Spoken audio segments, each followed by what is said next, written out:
In the heart of a dust-choked town, beneath the old hanging tree where men met their end, they bound a young widow for the crime of saying no. The rope swayed in the evening wind, her shawl slipping from her shoulders as the townsfolk watched in silence. But just as the last light of day bled across the horizon, a lone rider appeared, a scarred man long thought dead, returning with a rifle on his back, and a vow in his eyes. The evening settled heavy on the small frontier town, a weight of dust and silence pressing on every plank of wood and every lung that breathed its bitter air. The sky wore a fading orange, the last light bleeding through streaks of drifting cloud, yet the heart of the place was darker than the coming night. Beneath the hanging tree, the tallest thing for miles besides the church steeple, a young woman stood tied with rope that bit into her thin wrists. Her name was Eliza, though few there spoke it kindly. She lowered her head, loose strands of hair falling like torn threads across her cheek. The shawl that had once belonged to her mother clung in tatters about her shoulders, slipping lower as the breeze pulled. The tree above her groaned, its long skeletal branch bearing a rope that swayed like a grim omen. Children stared from behind their mothers' skirts, wide-eyed at the sight of the widow bound beneath the same branch that had ended horse thieves and drifters. Men stood with folded arms, muttering she had brought the shame on herself. Wouldn't take her brother-in-law, one voice said. Too proud for her own good, another replied. She thinks herself better than the rest of us. Eliza did not answer, for her voice had gone dry from hours in the dust. Her lips cracked, her hands throbbed where the rope cut. Still, she kept her chin from trembling. Inside she burned with grief, for all she had once belonged to had been taken, her husband trampled in a stampede, her in-laws eager to use her as a bargaining piece, the town too willing to see her chained to the tree when she refused. The sound came first as a faint beat, the thrum of hooves upon the hard earth. The crowd shifted. Heads turned down the road that led into the heart of town. A lone rider approached, horse dark with sweat, pace unhurried but steady. With each stride the dust rose around him like smoke, catching the last light of dusk. As he neared, Eliza's heart stilled, for she knew that face even after years of absence. It was Caleb. Her brother. Exiled, cursed by their father, whispered of as one who had betrayed his own kind. He had vanished years ago after siding with natives when settlers sought revenge for a raid. Rumor said he had lived among them, taken their ways as his own. To the town, he was half outlaw, half ghost. To Eliza, once, he had been the boy who carried her across creeks on his back, who carved her a wooden doll with a pocket-knife, who had promised to come if she ever called. He had not come then. But he came now. The horse slowed to a stop. Caleb dismounted with the kind of calm that drew more attention than haste. He carried his rifle slung across his back, and the scar that ran from his jaw to his neck caught the fire of sunset. His boots sank into the dust as he walked forward. The townsfolk parted some, others spat near his feet, but none stepped close. His eyes did not leave Eliza, not for a moment, as though he had ridden 100 miles to look upon her tied beneath that tree. Caleb, one man said sharply. You best turn yourself around. This ain't your matter. Another muttered, a man who breaks bread with redskins got no voice here. Yet Caleb did not answer. His silence cut sharper than words, and his steps carried him until he stood at the rope. He laid a hand upon the knot that bound her wrists, his touch steady, deliberate, and his eyes flicked once across the crowd. No fury showed there, only the weariness of a man who had walked through fire and returned with the ash still on his skin. Eliza felt her throat tighten. She wanted to cry, to ask why he had taken so long, to beg him not to stay lest the town turn their hatred on him. But her lips parted with no sound. Only the wind spoke, stirring dust into the air, carrying the faint creak of the branch above her. One of the older men stepped forward, face red with heat. You ain't welcome, Caleb. Best ride on. The girl brought this on herself. You'd do wisely to leave her to it. Caleb's gaze lingered on him a long moment, then slid back to Eliza. He said nothing. His silence was heavier than a sermon, heavier than the bell that tolled Sundays in the church. Eliza saw in it what words could not hold: sorrow for her suffering, guilt for his absence, a vow unspoken that he would not ride on this time. The people began to murmur louder. Some were uneasy. Others jeered, calling him traitor. Yet none dared step closer to the man who stood as still and solid as the hanging tree itself. Caleb's presence was like a stone cast into stagnant water, ripples spreading in every direction, shifting the balance of things. Eliza lifted her head fully at last. The ache in her arms flared where the rope cut, yet she met her brother's gaze. In that look passed 1,000 unsaid words, that she had not forgotten him, that though the town despised him, she did not. That in this moment, tied and abandoned, she felt a spark of life again only because he had come. Still, fear gnawed at her heart. She knew the town's cruelty. She knew they might take him from her as they had taken everything else. She feared the weight of hatred might swallow him whole, and she would be left staring at another grave. But Caleb stood calm, rifle on his back, scar on his jaw, the dust of his journey still rising around his boots.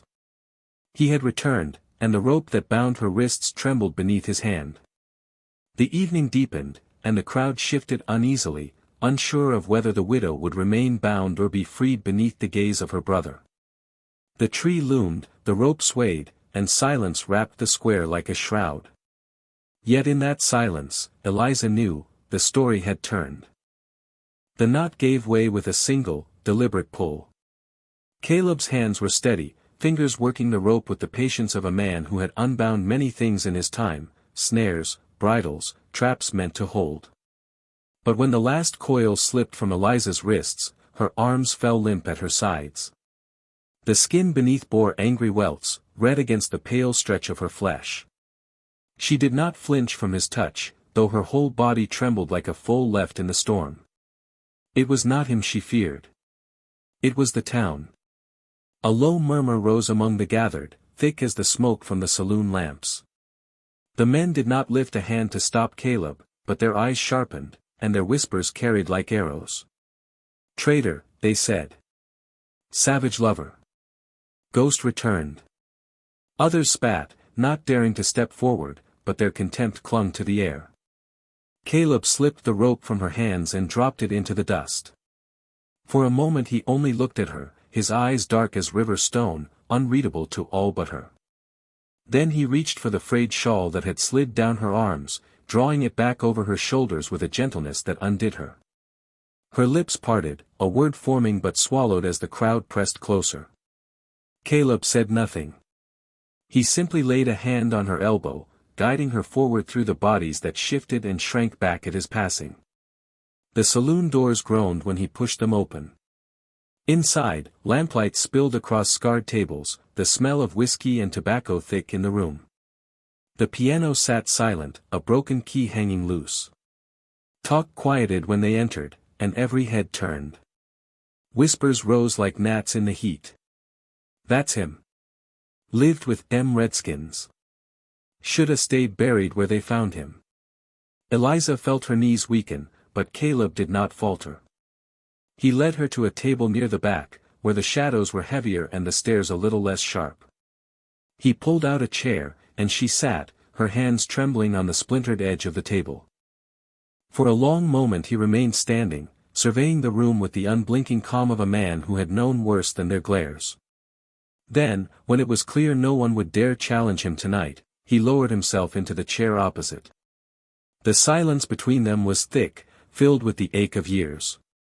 She studied his face, older now, harder, with the scar that carved down his jaw and disappeared into his collar. His eyes had not softened, but they held something steady, something that steadied her, too. Her voice came brittle, breaking as though unused. I thought you were dead. Caleb's gaze did not waver. I was. The words held no drama, only truth. She closed her eyes a moment, remembering how their father had cursed his name, called him no son of his. Caleb had been carried half dead into the hills after the raid, his body broken, his spirit set adrift. When the Lakota found him, they nursed him, taught him to breathe again, taught him to walk. To settlers, this was betrayal. To Eliza, it had been survival. Yet the town never forgave. Their father never forgave. Her throat tightened. They said you left us. That you chose them over blood. Caleb's hands rested flat on the table. His silence was not refusal, but acceptance. He had carried that weight so long it no longer required words. Eliza drew in a shaky breath, her eyes blurring. When Samuel died, her husband's name caught like a thorn. The cattle stampeded. He was trampled. I buried him myself, Caleb. The land swallowed him and left me nothing. Her fingers dug into the wood. They said I was a burden. Said I would belong to his brother, as if I were a heifer to be traded. When I refused, they bound me to that tree. Said it was shame.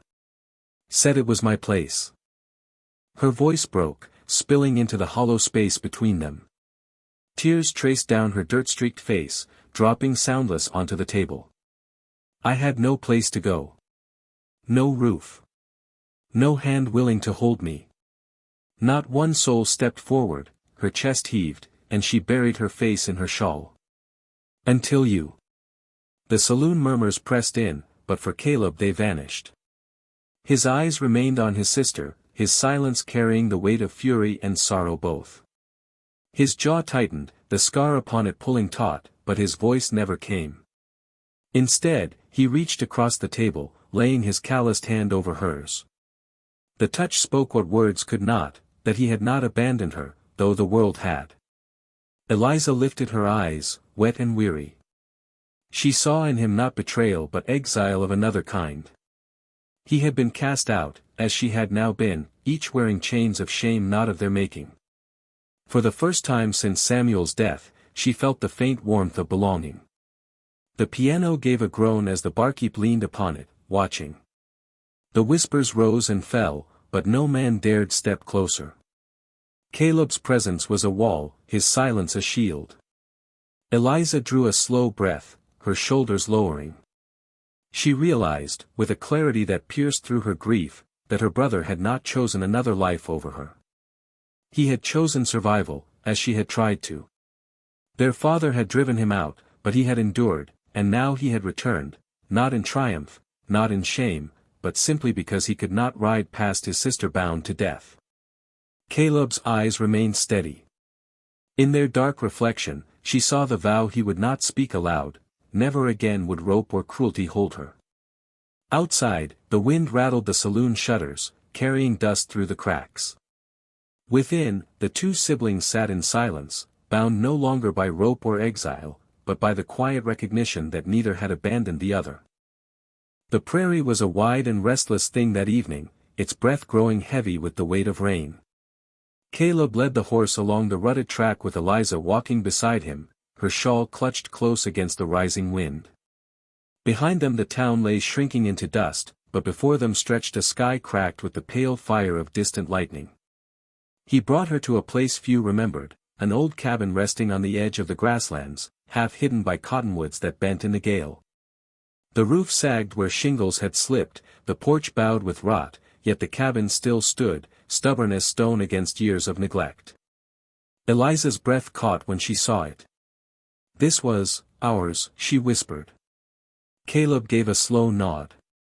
Their father had built it in a season of plenty, when their mother was still alive and laughter once filled its walls. After Caleb's exile, no one lived here.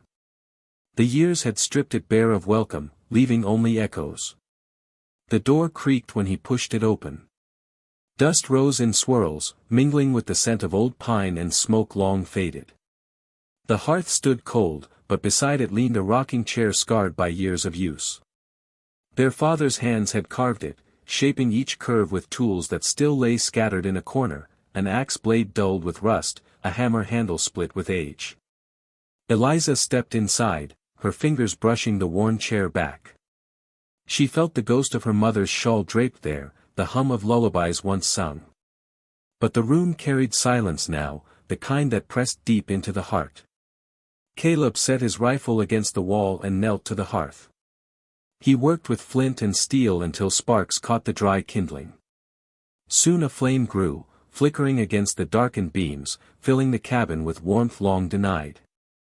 Firelight cast shadows across his scar, sharpening it into something almost emblematic, a mark of survival, of battles endured. Thunder rolled across the sky, closer now. Rain spattered the roof in hesitant taps that grew into a steady drumming. Eliza drew close to the fire, pulling a quilt from the cedar chest tucked in the corner. When she lifted its lid, a gasp slipped from her lips. Inside lay folded cloth, yellowed with years but still unmistakable. A wedding dress, untouched since the day their mother had pressed it away, hoping it might serve Eliza one day. The lace was delicate, the hem sewn with care. Eliza's fingers lingered on it before she closed the chest again, her throat tight with all that was lost. She wrapped herself in the quilt, curling into its faded scent of cedar and thyme. The fire warmed her bones, yet her mind drifted back to the rope swaying above her head, the cruel eyes of the townsfolk, the dust that stung her mouth. Her body shuddered despite the heat. Caleb tended the fire with slow, measured movements. He did not ask her to speak, nor press her with questions. His silence filled the space like a shield. The crackle of the wood and the storm outside became their language, unspoken but enough. Lightning split the night. In its flash, the cabin walls glowed stark, each scar in the timber revealed. The rocking chair swayed gently on the uneven floor as if moved by unseen hands. Eliza closed her eyes, clutching the quilt tighter, feeling both the ache of memory and the strange safety of being here with him. At last, the storm deepened into a rhythm that carried her into uneasy sleep. Her head nodded against the quilt, her breath soft, yet her dreams were not gentle. She saw the rope again, swaying above her as though it had grown into her shadow. In the dream, voices rose, condemning her, binding her, while she struggled in silence. Her hands pulled at the cords until her skin broke. She woke with a cry muffled into the quilt, her heart hammering. Rain still lashed the roof. The fire burned low, and for a moment she thought herself alone. Then her eyes found. Caleb sat by the door, rifle across his lap, eyes fixed on the dark crack between wall and shutter where the storm's fingers pushed through. His shoulders were broad in the firelight, his body still as stone. He had not slept. Eliza drew a breath that shook in her chest. "You're watching." His head turned slightly, the fire catching in his eyes. He gave a slow nod. "Storm won't last," he said at last, voice low, rough from years of silence. It was the only thing he spoke, but it was enough. She sank back into the quilt, letting the sound of his words settle into her bones. The storm outside rattled the world, but inside she felt something unshakable, his presence, his silence, his refusal to leave her alone in the dark. As thunder rolled again across the prairie, Eliza closed her eyes once more, and this time the dream did not come. For the first time since her husband's death, since the rope beneath the hanging tree, she let herself believe she was safe. Caleb sat on, rifle in hand, storm in his ears, until the night gave way to dawn. The storm passed, leaving the prairie washed clean but heavy with the smell of wet earth and cedar. Days followed in a rhythm of silence, each one marked by the slow rebuilding of both shelter and spirit. Caleb rose early, his shadow stretching across the cabin yard as he split wood with steady strokes of the axe. The sound echoed through the cottonwoods, measured, resolute. When the sun climbed higher, he patched shingles on the roof, hammer ringing against the softened boards. Eliza watched from the porch at first, shawl drawn close. There was something anchoring in his labor, his patience, his unwillingness to hurry even when the boards groaned. He moved with the quiet certainty of a man who had long learned that nothing worth mending was repaired in haste. Inside, she began her own work. She spread the torn shawl across her lap, the edges frayed, threads pulled loose. With needle and thread she stitched, each pass small but deliberate. Her fingers ached, but she pressed on, as though every stitch was a reclamation, a defiance against those who had left her tied beneath the hanging tree. She braided her hair again, each played a declaration that her dignity was her own to weave back. The cabin filled with such quiet acts, his hammer, her needle, the creak of the rocking chair as Caleb set it upright and repaired its split leg. Slowly, the place shed its abandonment and grew alive again. Yet within that life simmered tension, unspoken but heavy. It came first when riders appeared on the third morning. Dust trailed their horses as they drew near, 3 men with hats low and rifles slung casual but not careless. Caleb stepped off the porch before they reached the gate. "You've taken her in," the lead rider said. His face was shadowed beneath the brim of his hat, but his voice carried the town's disdain. "Best you turn her out. She's trouble you don't need." Caleb said nothing. He stood with arms crossed, his silence as firm as the earth beneath them. The man spat into the dirt. "A widow who refuses her place breeds unrest. And you," he sneered, "you've no place speaking against it. You've already betrayed your blood once." Still Caleb did not answer. His eyes, dark and steady, held theirs until one shifted uneasily in the saddle. The silence pressed so hard it broke their confidence more than any threat. The lead rider tugged his reins. "We'll be back," he muttered. The 3 turned, dust rising behind them, but the warning hung in the air long after their departure. Eliza had watched from the doorway, her breath caught in her chest. Fear lingered in her, sharp as glass. "They'll come again," she whispered when the riders disappeared beyond the trees. Caleb looked at her, his expression unreadable. "Let them." It was not bravado. It was certainty. His voice carried the weight of someone who had stood alone before and survived. Yet his calm unsettled her as much as it comforted her, for she knew the town's cruelty, and she feared the cost of his defiance. That evening they sat by the hearth, firelight throwing shadows against the walls. Eliza sewed, her hands working though her mind drifted. Caleb sat across from her, sharpening the edge of his knife with a whetstone, the sound soft, steady.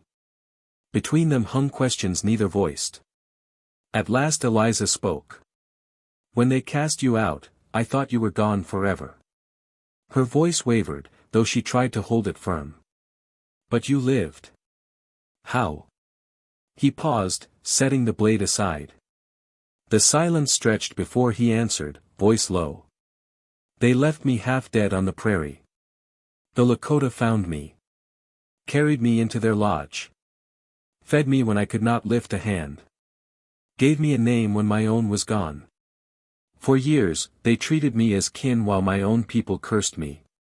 His gaze fixed on the fire, the scar on his jaw deepening in the glow. "I learned to hunt their way, to speak their tongue. I learned what it means to belong without blood." Eliza's hands stilled on the needle. She had heard whispers, half-truths told in anger, but never his voice speaking of it. She saw the truth in his bearing, the calm, the silence that was not weakness but strength forged in exile. "They call it betrayal," she said softly. Caleb's eyes lifted to hers. "They never wanted truth. They wanted obedience." Her chest tightened. She thought of her in-laws, of the rope biting into her wrists, of the jeering voices calling her pride a curse. She realized their cruelties mirrored the same chains they had placed upon him. "And me," she whispered, her voice breaking, "they would have given me to another man as if I were cattle. Because obedience was all they asked." Caleb's eyes softened, though his face remained stern. "You chose survival, Eliza. Same as I did." The fire popped, sending sparks up the chimney. In that silence, she understood what had lain beneath all his years away, not abandonment, but exile forced upon him. And she saw now that her own path had bent to the same edge of rejection. They were bound, not by shame, but by the strength it took to endure it. Days continued, each carrying the unease of waiting. The riders did not return yet, but the weight of their promise hung heavy as storm clouds. Caleb worked still, mending, repairing, sharpening tools dulled with years of dust. Eliza stitched her shawl until the fray was hidden, and when she pulled it around her shoulders again, it lay whole, dignified, like armor made of thread. At night, when the prairie winds whispered against the shutters, they sat across from one another in the fire's glow. No words were needed. Trust was not rebuilt in declarations but in the quiet, in his steady presence, in her refusal to bow again. Caleb saw her strength in the way she carried herself, no longer hunched with shame but upright, her braid neat, her hands sure. He realized her survival was no lesser than his. She had endured her own exile, her own ropes, her own sile. Eliza, watching him in turn, saw that his stillness was not emptiness but depth. His silence could shield as firmly as any wall. She began to understand that love, in its truest form, be it kinship or otherwise, did not always demand words. It lived in labor, in watchfulness, in the refusal to let another stand alone. Outside, the prairie stretched vast and waiting. The storm of men's hatred would come again, she knew. But within the cabin's firelight, for the first time in years, she felt the strength of a bond reforged, thread by thread, stronger than rope, stronger than shame. The prairie night was still, the stars bright as hammered silver against a black sky. A chill rode the wind, carrying the scent of grass and cedar.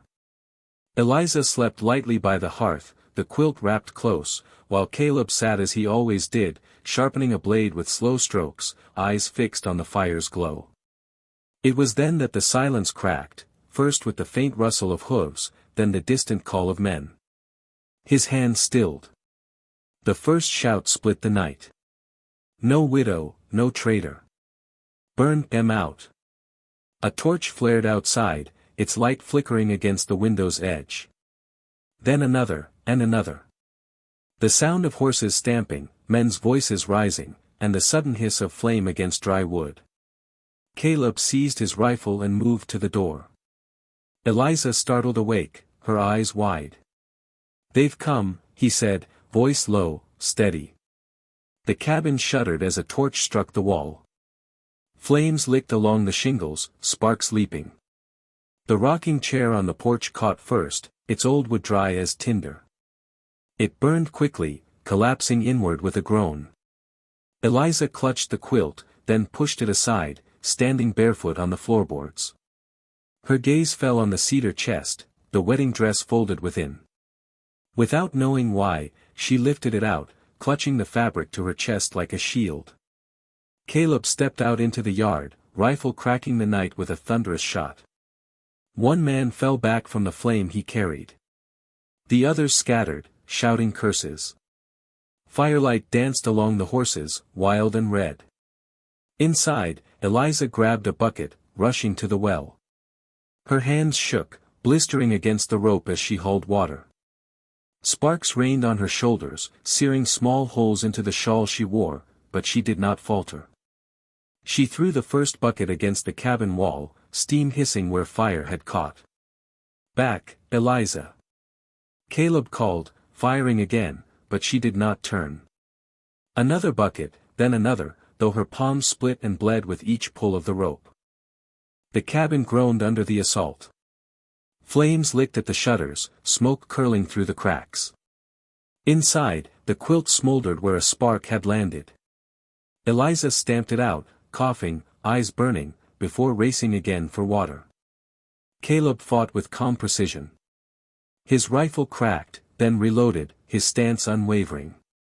Yet for every man driven back, another crept forward, torch raised. They shouted words meant to sting: savage's brother, shame's keeper, traitor's blood. Caleb answered them only with silence and the bite of his rifle. Eliza stumbled back inside, arms aching, chest heaving. The wedding dress trailed in her grip, its hem blackened from smoke. She laid it on the bed, smoothing it as though the act alone might protect it. Then she turned again to the flames. At last, the men faltered. 2 horses fled riderless into the prairie, torches lost in the grass. One man lay groaning where Caleb's shot had grazed him. The others, cowed by the resistance, drew back, their curses fading as they melted into the night. The fire did not leave so easily. It crawled along the porch beam, devouring the place where the rocking chair had once stood.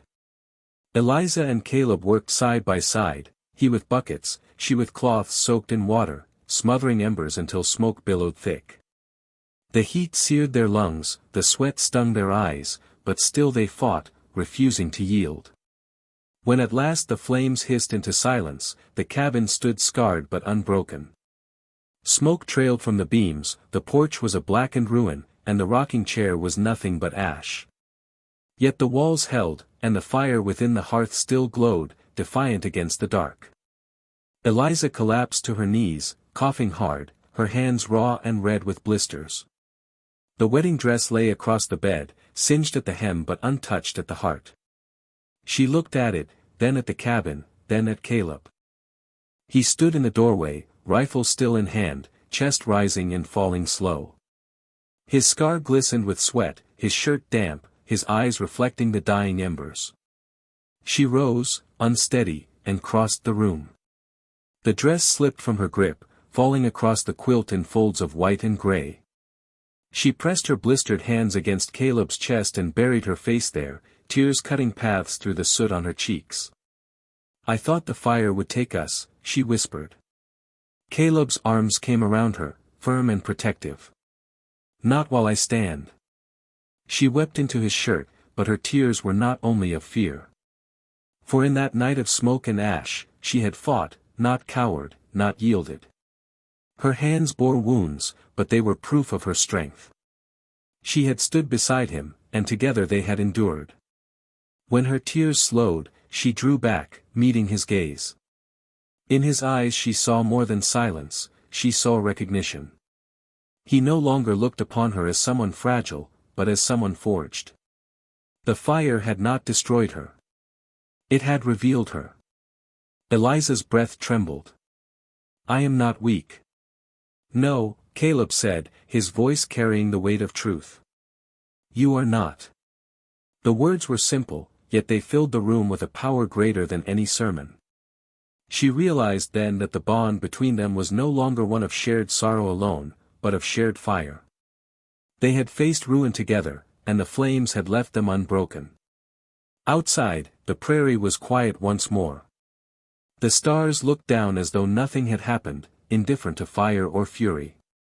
But within the cabin, the air carried something new, the unshakable vow that never again would they bow to cruelty, never again would they stand alone.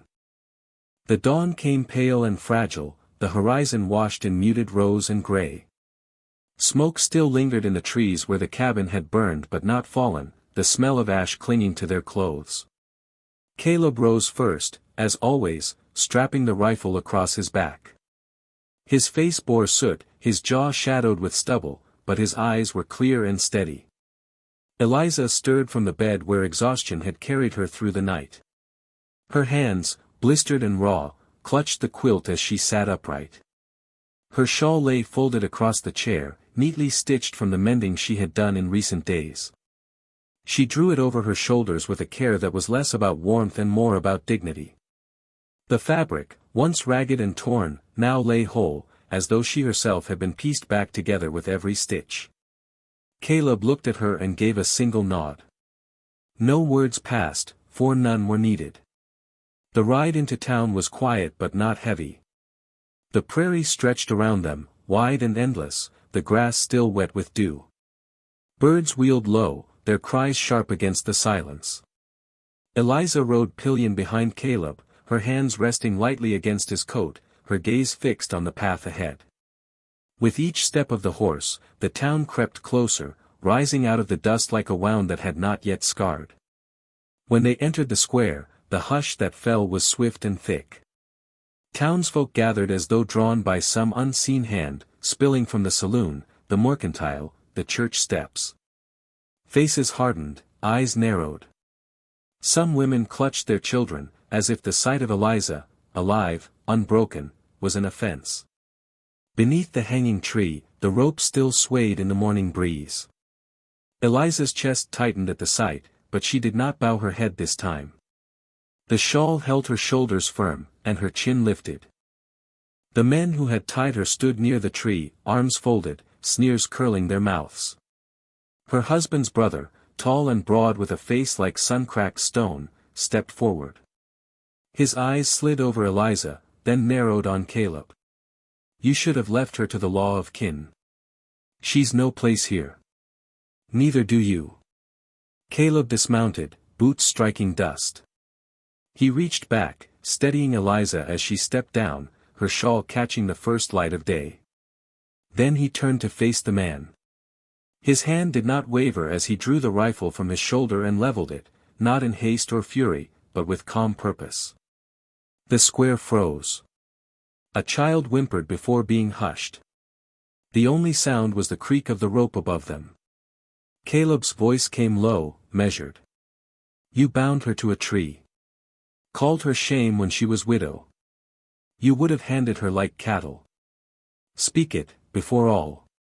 The brother's face reddened, his jaw tightening. She disobeyed. She refused her place.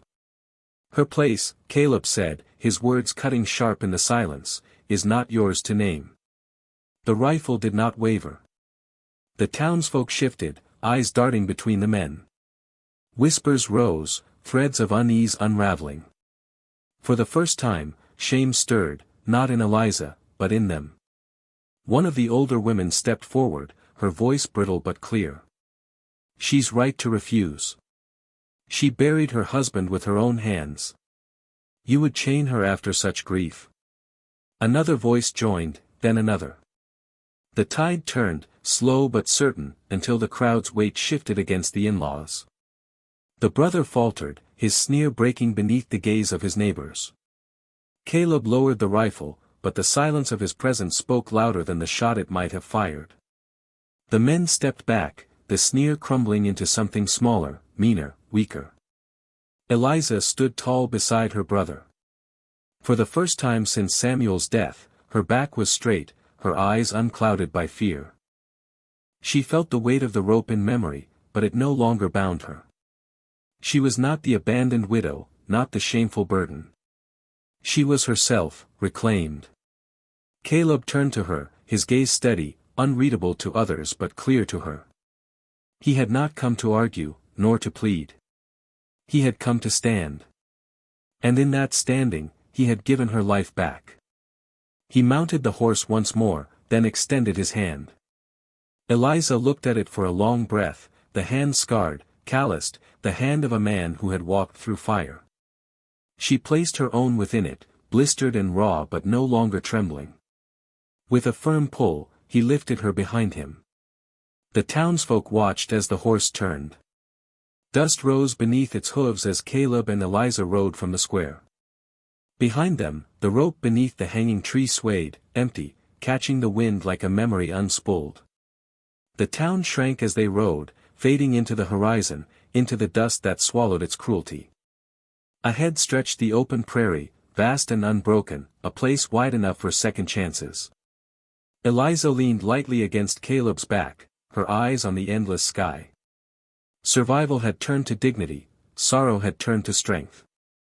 She was no longer bound by rope or shame. She was free, and she was not alone. Caleb's jaw set against the rising sun. He found his redemption not in words, but in the silent protection he had given.